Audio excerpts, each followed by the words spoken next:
SMP kelas 1. Waduh, itu udah umur 11 atau 12 tahun.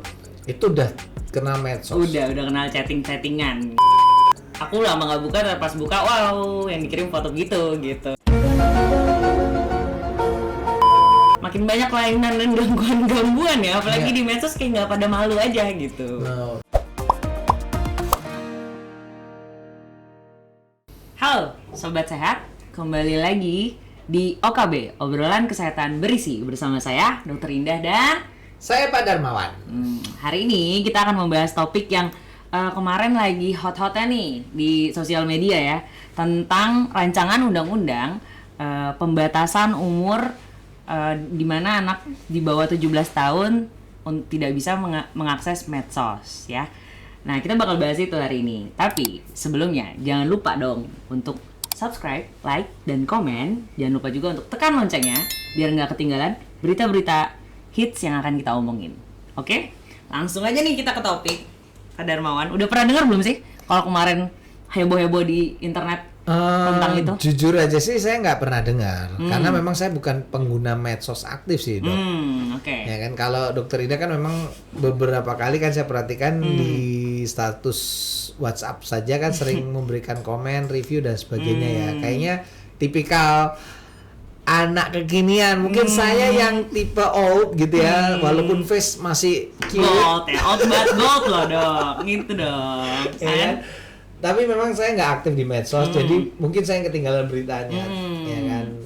Kalau memang ada seperti itu, ya nggak tahu ya, bagi orang-orang yang anak muda mungkin jadi khawatir mereka ya gitu. Sebenarnya sih memang masih rancangan undang-undang ya Oke. Pak ya. Jadi memang katanya untuk pembatasan anak di bawah 17 tahun, tapi tidak semua internet. Karena kan memang kita sekarang lagi daring terus ya. Jadi nggak mungkin dibatasin semuanya karena sekolah aja online kan. Iya betul. Jadi katanya pembatasan itu untuk, jadi kalau misalnya mau daftar media sosial gitu, beberapa media sosial harus ada izin dari orang tua. Begitu katanya nantinya. Jadi anak-anak di bawah berapa tadi? 17 tahun. Itu kalau ingin memiliki akun media sosial apapun itu, mau Facebook, Instagram, Twitter, itu harus izin orang tuanya. Betul.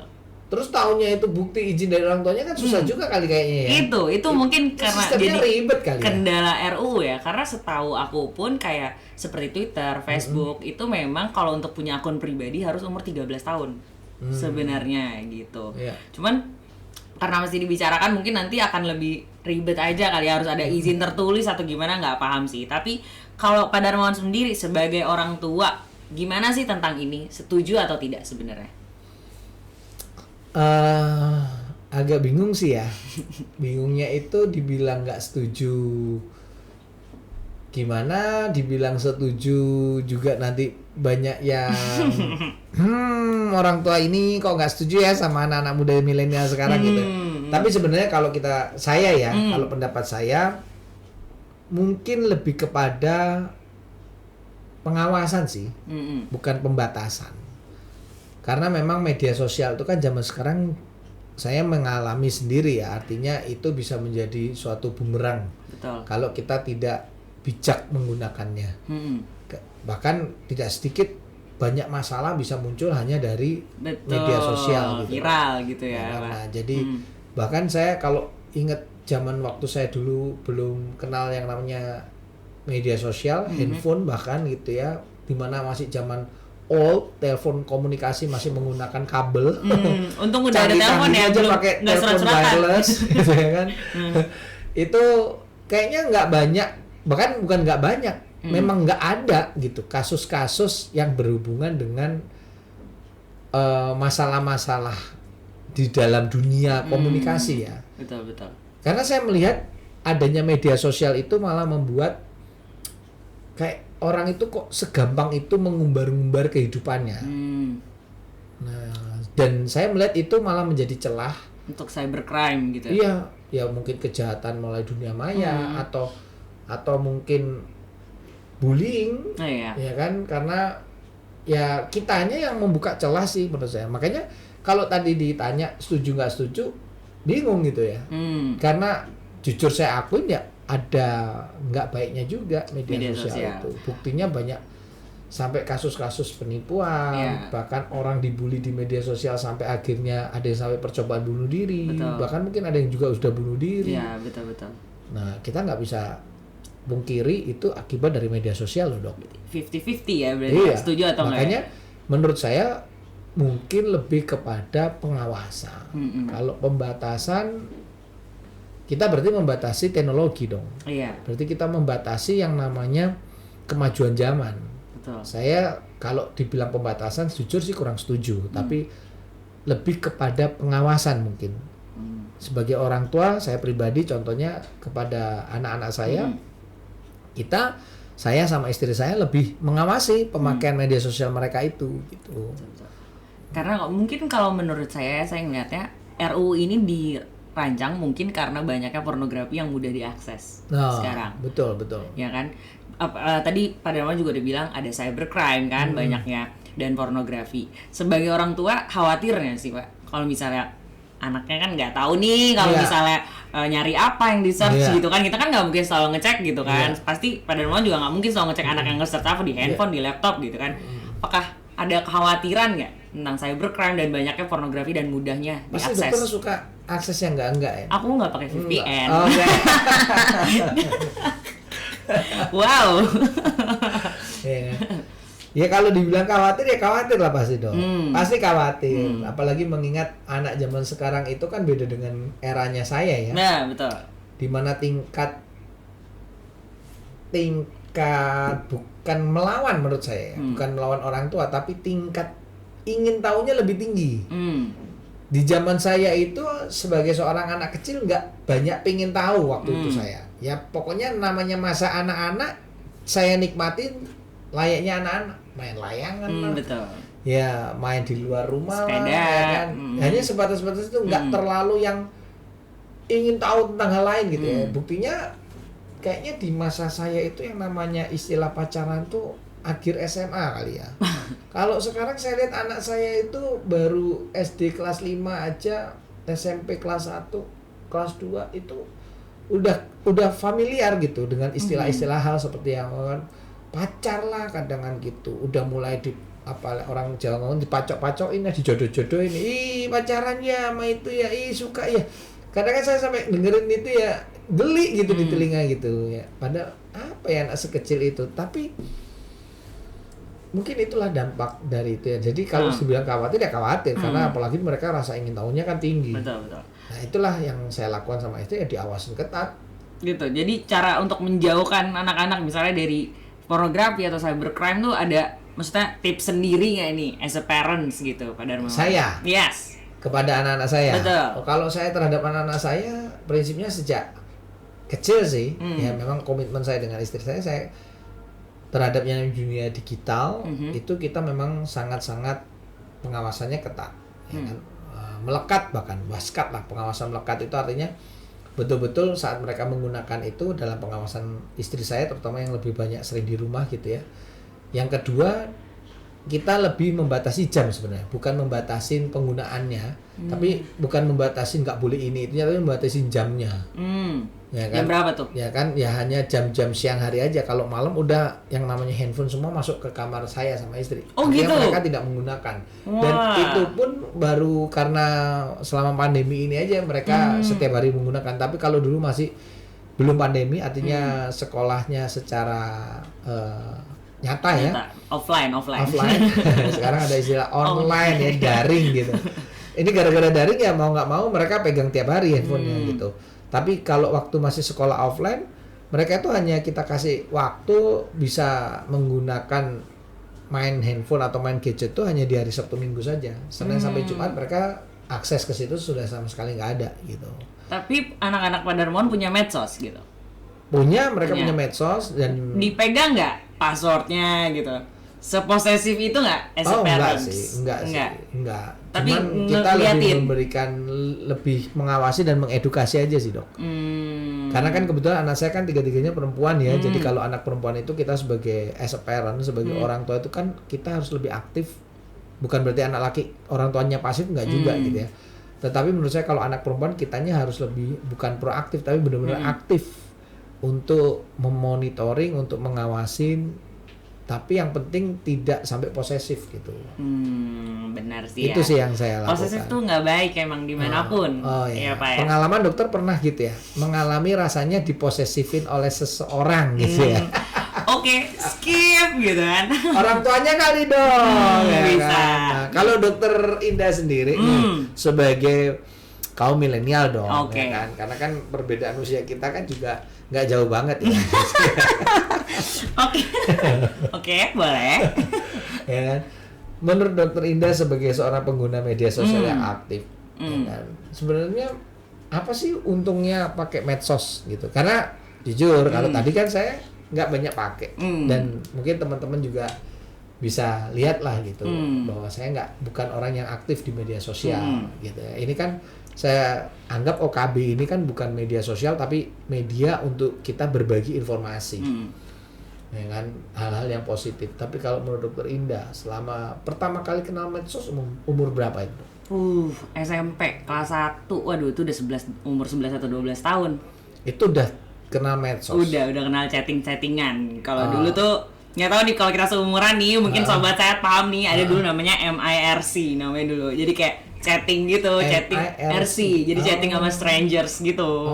Nah, itu seluruh Indonesia. Nah, aku startnya di situ pertama kali tahu medsos. Oke. Baru ada Friendster lah namanya gitu. Banyak dapat temen di situ. Ya nggak sampai sekarang sih, karena kayak cuman ya gitu aja gitu. Zaman dulu SMP kan kayak ih lucu ya gitu, kenalan sama orang nggak jelas gitu. Terus setelah aku telah lagi kayak serem juga ya dulu ya kenalan sama orang nggak jelas ya, masih kecil lagi gitu kan. Emang nggak takut?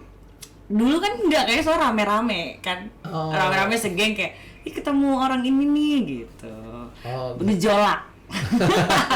Gejolak masa muda. Kalau sekarang kayak enggak, itu serem sih. Itu serem kalau sekarang ya. Karena kita nggak tahu kan, banyak ya. Sekarang kan ada pedofile segala macem kan. Nah, selama dokter Indah nih aktif di medsos, ada nggak kejadian-kejadian yang nggak menyenangkan yang pernah dokter alami di medsos? Kan kayak berita kan banyak tuh yang mengatakan diserang di medsos lah. Ya tadi kayak istilah bullying, terus kemudian ya sampai tindakan tidak menyenangkan, pernah nggak dialami oleh dokter Indah sampai hal seperti itu? Kalau bullying sih alhamdulillah enggak. Cuman ya banyak sih kalau cacat nakal yang misalnya laki-laki nggak jelas gitu ya. Berapa kali gitu. Tapi ya sekarang kan udah ada blog segala macam ya. Jadi kalau udah kayak gitu aku langsung blog aja sih. Tapi memang itu banyak sekali dan memang sangat mengkhawatirkan ya, karena makin banyak kelainan dan gangguan-gangguan ya, apalagi di medsos kayak nggak pada malu aja gitu. Iya, karena saya kalau melihat gitu kan di medsos itu kan orang bisa dengan mudahnya dengan semau mereka gitu. Betul. Walaupun pemerintah kadang ada undang-undang perbuatan tidak menyenangkan misalnya Ya, gitu ya, bisa dilaporkan dan sebagainya. Tapi saya lihat efek jerahnya itu kurang gitu. Sehingga masih banyak aja oknum-oknum yang melakukan hal seperti itu gitu. Betul. Masih sarkasme secara penggunaan kata-kata, kadang-kala menggunakan kata-kata yang sifatnya menyerang dan sebagainya. Nah, itu justru itu jujur membuat kita khawatir juga sebagai para orang tua. Karena pelecehan aja sekarang ada pelecehan verbal dan segala macam kan. Dokter pernah dilecehkan verbal maksudnya melalui medsos? Iya, pernah. Pernah ya? Pernah. Jadi ya begitulah, dikirim foto yang Itu enggak lah. orang yang dikenal atau yang nggak dikenal? Enggak. Jadi strangers tiba-tiba message request gitu. Terus aku lama nggak buka, dan pas buka wow yang dikirim foto gitu. Nah, kan dokter pernah mengalami gitu ya. Kenapa kok terus masih melanjutkan menggunakan medsos gitu? Apa nggak jadi kapok gitu? Kadang orang kan gini ya, kalau misalnya naik sepeda jatuh, merasakan perbuatan tidak atau pengalaman tidak menyenangkan, orang kan pasti kapok, kadang-kala nggak mau naik sepeda lagi. Betul. Atau mungkin pernah naik angkutan umum terus mengalami trauma tidak menyenangkan, ditodong orang di angkutan umum, pasti akan jadi traumatik event kan gitu. Nah, dokter pernah mengalami hal itu, artinya dikirimi something, nggak perlu dipertegas wujudnya apa nggak perlu ya betul. Ya kan? Nah, itu nggak membuat dokter Indah kapok gitu untuk main di medsos, masih tetap walaupun ada blog ya. Iya, ada blog. Bisa ngeblok lah katanya gitu ya. Tapi kan ya saya walaupun nggak aktif di medsos, tapi kan tahu sedikit ya bahwa wah ngeblok pakai akun yang ini diblok, bikin lagi akun baru. Kan orang bisa juga gitu kan. Betul. Enggak sih, karena kan itu bukan yang setiap hari ya Pak ya dikirimin kayak gitu ya. Jadi ya ibaratnya biarpun ada minusnya kan ada positif yang lainnya nih saya menggunakan medsos. Nah kalau aku sendiri tuh punya konsep medsos itu kan udah makin tua nih, teman-teman tuh udah makin susah nih. Ibaratnya medsos itu untuk aku ibaratnya sosialisasi tetap sama mereka gitu, ngobrol di situ. Karena kita kan lagi pandemi gini ya, mau ketemu susah.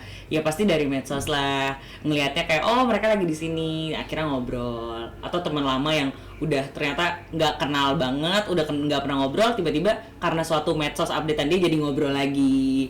Gitu sih sebenarnya. Tapi kan sebenarnya Oke, kalau berarti kan menurut Dokter Indah manfaatnya adalah untuk menjaga silaturahmi lah ya, menjaga hubungan dengan teman-teman itu tetap terjaga sekalipun di situasi yang tidak bisa tetap muka langsung gitu ya, apalagi dengan adanya pandemi ini juga. Mungkin itu adalah salah satu keuntungan gitu kita memiliki media sosial. Tapi secara kesehatan kan banyak dampak buruknya juga, Dok. Betul. Ya kan? Banyak sekali. Sebenarnya salah satunya masalah penglihatan ya pasti ya. Karena orang kalau main gadget atau lihat sosmed kan bisa sampai tiduran, matiin lampu itu. Matanya bisa segala macam, bisa sampai katarak juga bisa yang paling parah karena terlalu sering kan. Dan dia kan juga ada sinar biru ya dari si gadget tersebut. Terus bisa juga ada yang namanya social jet lag. Kalau pada memang pernah dengar, jadi cuman di weekend doang pengen tidur gitu, nanti di weekday-nya dia akan lelah selalu, ya itu karena terlalu sering melihat handphone dan terlalu sering. Jadi kalau orang lihat handphone kan kayak, udah pengen tidur, lihat handphone dulu nih, lupa tuh sama tidur kan. Ya jadi terganggu tidurnya. Terus bisa penuaan dini juga bisa, karena terlalu sinar biru itu bisa mengurangi hormon melatonin ya, hormon relax sebenarnya. Jadi regenerasi kita terganggu kan sebenarnya gitu, dan pasti gangguan mental itu paling parah sih. Bisa dilihat ya banyaknya selebriti yang menghapus akun sosial medianya atau tidak, atau memutuskan untuk tidak punya sosial media karena itu salah satunya. Karena seperti tadi Pak Darmawan bilang, ada bullying, ada sexual harassment juga banyak sekali. Apalagi kalau seleb itu udah sekian followersnya banyak, berapa banyak pasti kan. Kalau aku yang nggak banyak aja kena, gimana mereka gitu kan. Jadi banyak banget yang end up depression dan sampai yang tadi bunuh diri gitu ya, karena itu bullying dan segala macam sosmed, efek negatif sosmed. Tapi saya tetap pakai, gimana dong nih sobat sehat, tolong dibantu dong. Ya tapi nggak apa-apa sih, Dok. Menurut saya kan ya selama itu digunakan untuk tujuan yang positif, yang benar ya, yang tadi dokter sampaikan, saya kira mungkin buat sobat-sobat saya juga setuju juga dengan obrolan kita bahwa selama kita menggunakan sesuatu itu dengan bijaksana, ya it's okay gitu. Ibaratnya anggap aja media sosial itu seperti pisau gitu loh. Kalau buat saya ya, itu ibaratnya seperti pisau, Dok. Artinya ketika jatuh di tangan orang yang tahu cara menggunakannya dengan baik, maka pisau itu bisa untuk mengupas buah, memotong sayur, ya kan, memasak gitu kan. Tapi kalau jatuh ke tangan orang yang tidak bertanggung jawab, maka pisau itu juga bisa digunakan untuk tindakan kejahatan. Nah, jadi ya selama kita itu bisa mengontrol mental kita, mindset kita, perilaku, attitude kita, ya insya Allah sih sebenarnya medsos menjadi pemersatu menurut saya ya. Pemersatu bangsa. Apa nih akunnya, kontennya nih? Artinya bisa menghubungkan ya, sama kayak kita dengan teman-teman sobat-sobat sehat kan. Tentunya ini kan dengan adanya akun ini kan juga membantu hubungan kita juga bisa saling berkomunikasi. Betul. Ya kan, makanya jangan lupa nih, saya ingatkan buat sobat-sobat sehat yang ingin komen, ingin bertanya melalui tayangan-tayangan kami ini, silahkan loh, Anda bisa kirimkan komen apapun. Tidak harus melulu memberikan komen baik atau positif tentang obrolan kita. Tapi kalau misalnya sobat-sobat saya punya pertanyaan yang mungkin selama ini ingin bertanya atau ingin ditanyakan, itu juga bisa disampaikan melalui komen-komen kita. Betul. Yang mau dibahas sama kita next tema juga boleh, silakan ya. Betul. Oke, Pak Darmawan, ini aku sempat baca nih tentang RUU ini. Jadi salah satu yang menyebabkan RUU ini juga mau diterapkan gitu ya, itu karena pengennya tuh anak lebih terbuka sama orang tua gitu, karena katanya media sosial ini membuat anak mempunyai dunia sendiri lah dari orang tuanya yang tidak bisa digapai orang tuanya. Menurut Pak Darmawan dengan statement itu setuju nggak sih? Sebenarnya media sosial itu menjauhkan seorang anak dari orang tuanya sebenarnya? Ya kembali lagi terhadap aturan-aturan yang ada di dalam setiap keluarga. Saya kira memang ada beberapa keluarga dan saya juga temui gitu ya, termasuk kawan-kawan saya juga begitu, Dok.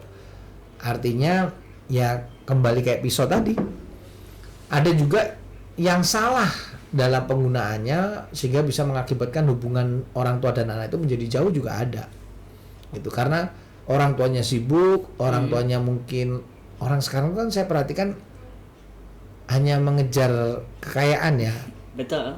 uang gitu ya. Saya nggak munafik, hidup memang butuh uang. Betul. Kadang ada orang mengatakan gitu, waduh, uang nggak bikin bahagia katanya gitu ya, ngapain capek-capek cari uang. Tapi ada betulnya juga. Ada orang yang bilang gini, iya memang bro, uang nggak bikin bahagia, tapi rasanya pengen mati kalau nggak punya uang gitu katanya ya kan ya. Saya pikir dia benar juga gitu ya kan ya. Artinya ya memang bagaimanapun, memang saya nggak munafik, hidup memang butuh uang. Apapun itu butuh materi. Betul. Kita nyekolahkan anak, masukin anak Betul. TK aja sekarang bunyinya Pampers saja ya kan, mahal. ya kan, untuk menampung urin. Belum dibuang loh. Urin dibuang ya kan, sekali pakai itu aja keluar duit. Ya kan. Jadi memang, dan itu akhirnya salah mindsetnya. Kadang, dan yang salah kaprahnya lagi, Dok, begini, sering orang itu gini, buat apa ada mindset, karena saya pikirnya mindset itu kayak server apa ya, kayak software. Otak itu kan hardware, mindset itu softwarenya buat saya. Nah, mungkin buat sobat-sobat sehat, pesan saya tentang media sosial ini adalah, hidup ini kita jangan sampai salah install software di otak kita. Contoh ketika kita ngomong gini, buat apa kerja capek ngejar duit kalau hidup lu menderita, ya kan, lebih baik slow aja bro, boleh aja besok gitu kan ya. Rezeki nggak kemana, nanti juga kalau memang rezeki lu nggak akan ketuker sama yang lain gitu. Nah itu menganggap akhirnya gini, oh iya ya, kalem aja lah, alon-alon asal kelakon gitu. Ini kan akhirnya ada suatu dualisme, orang berpikir gini, iya ya, buat apa kaya tapi menderita, lebih baik cukup miskin tapi bahagia. Loh, kalau saya mindsetnya, softwarenya saya rubah gitu, softwarenya saya ganti. Kalau bisa kaya dan bahagia, kenapa pilih miskin bahagia? Betul. Gitu ya. Sama dalam berkeluarga, kalau kita bisa menjadi orang tua yang secara materi tercukupi dan punya perhatian ke anak-anak, kenapa harus cuman mengejar satu sisi materi tok, terus anaknya dilupakan gitu. Betul. Jadi sebenarnya membuat jauh itu karena nggak ada komunikasi. Orang tua sekarang saya perhatikan teman-teman saya terlalu sibuk. Karena kalau dibilang nggak ada waktu, kita tuh sehari, Dok, itu kan Tuhan kasih 24 jam. Betul. Sama loh, semua 24 jam. Nggak ada yang dilebihkan, nggak ada yang dikurangin ya. Betul. Kuncinya kan memanage waktu. Betul. Tidur, kata ilmu kesehatan, yang sehat itu adalah 8 jam sehari. Kemudian kalau kita bekerja 9 to 6 berarti 8 jam sehari dalam pekerjaan. Berarti kalau 24 jam sudah dikurangi 8 jam kerja, 8 jam istirahat, berarti kan kita masih punya 8 jam. Ya kan?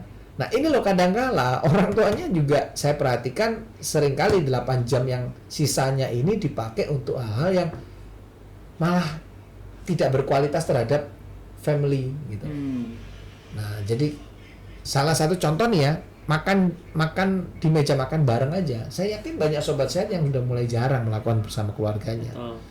Karena meja makan itu sekarang itu fungsinya bukan untuk duduk makan bareng. Naruh makan aja. Cuma naruh makan doang. Tapi setelah ngambil makan ke tempatnya masing-masing. Satu di depan TV, satu di main game, satu masuk kamar gitu ya. Padahal esensinya keluarga itu ada di meja makan. Karena orang tua saya dulu ngajarin gini, keluarga itu opo masalah nih beres kalau di meja makan, gitu. Coba kalau subtitle-nya ya kan? Kalau kita sudah kenyang gitu ya kan ya, ada masalah apapun keluarga itu semuanya akan selesai di meja makan. Kuncinya makan. Iya, kuncinya makan. Kayak yang lagi viral tuh kan, pokoknya intinya makan. Kalau pengen nggak sakit makan. Gimana nih bos? Ya kan, orang bisa sehat kalau makan aja susah kan, katanya gitu ya. Jadi meja makan itu sebenarnya kunci kita untuk komunikasi dengan keluarga. Nah, saya juga berlakukan itu ketika saya dengan anak-anak saya, dengan istri saya tiap hari ada makan di meja makan. Itu gadget kita singkirkan gitu loh.